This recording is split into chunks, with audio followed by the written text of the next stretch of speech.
All right, Sloan, thank you very much. It's Thursday, of course, which means we're back in Lynn Matava's kitchen. And today, in one of my personal favorite segments, we're making homemade hummus. Check it out. Hello! Today we're going to put together a recipe from eatsmart.umd.edu. We're going to make some homemade hummus. And of course you can buy this, but it is so easy to make at home. So first, I am making it today in a blender or food processor. But if you don't have one, I'll show you in a moment how you can do it without that.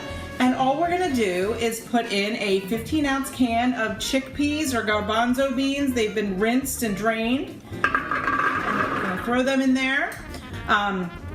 We're gonna throw in a clove of garlic chopped. I'm just gonna grate mine in here real quick. Get it in some smaller pieces so it doesn't end up as big chunks in our hummus. We're going to put in a half of a lemon. I've already juiced the other half of this one, so we're going to put that in there.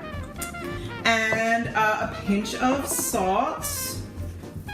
You could taste this a little later and see if it needs any more, but I'm just putting in a pinch to start. The beans already had some salt in them in the can, so I don't want to over salt this. You can always add seasoning, you can't take it away, right? A couple tablespoons of a vegetable oil. I've got olive oil here today, and I'm only putting one of mine in right now because I also have tahini paste, which is a paste or butter, kind of like peanut butter, but it's made out of sesame seeds. That is not in the Eat Smart recipe. It is a traditional ingredient in Mediterranean or Middle Eastern hummus, but my family likes it in there. I've got friends with allergies that can't eat it. It's kind of an expensive, or it can be a hard to find ingredient if you don't have, say, a Mediterranean type market or a large scale grocery store in your area. So you can omit this and just put in 2 tablespoons of oil. But I've got this I'm throwing in there. And then, it doesn't want to come out of there. And then I had a little teeny bit of water to taste, but I've got up to 1/4 cup I could add in there. You kind of play it by ear as you see how smooth this needs to be. And I'm going to put the lid on and just quickly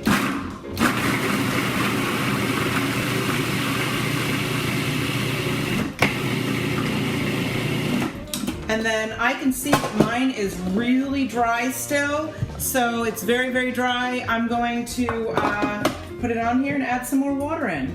Once it gets nice and creamy, I'll probably still add a little bit more water to that, but you can see it's starting to get nice and creamy, and everything's blending together really well.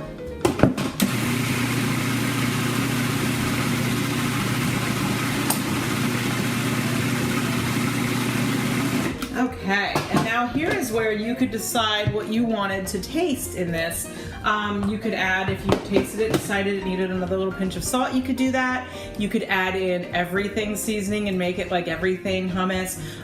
You could put in some spinach and make spinach hummus, or some red pepper and make roasted red pepper hummus if you had a jar of roasted red peppers. My favorite way to eat it, easiest way to eat it I should say, is just some chopped up vegetables. You can also use some whole grain pita chips, and you can also just use it in place of mayonnaise on a sandwich. So you could use this spread and kind of cut out that mayonnaise and add something that has a little more fiber, a little more nutrients for you. I've even used it inside of deviled eggs instead of mayonnaise, and it just gives them a nice, it's something a little bit healthier. It's got a nice flavor boost that's kind of different than what you might be used to with just a plain deviled egg, but it's certainly a very versatile ingredient that can be used in all sorts of ways. Yeah, and I had no idea it was that easy to make. When I buy hummus all the time at the grocery store, it's $4 or $5 for a thing of it, but looks like it makes a good amount and so easy.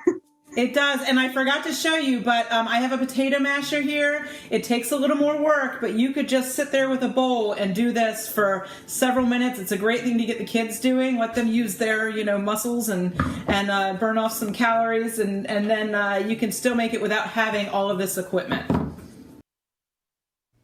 Sloan and I both just said we're going to attempt to make hummus later today. As a reminder, you can find all of Lynn's recipes and tips on our website. That's, of course, 47abc.com, and then just head over to the Good Morning Delmarva page.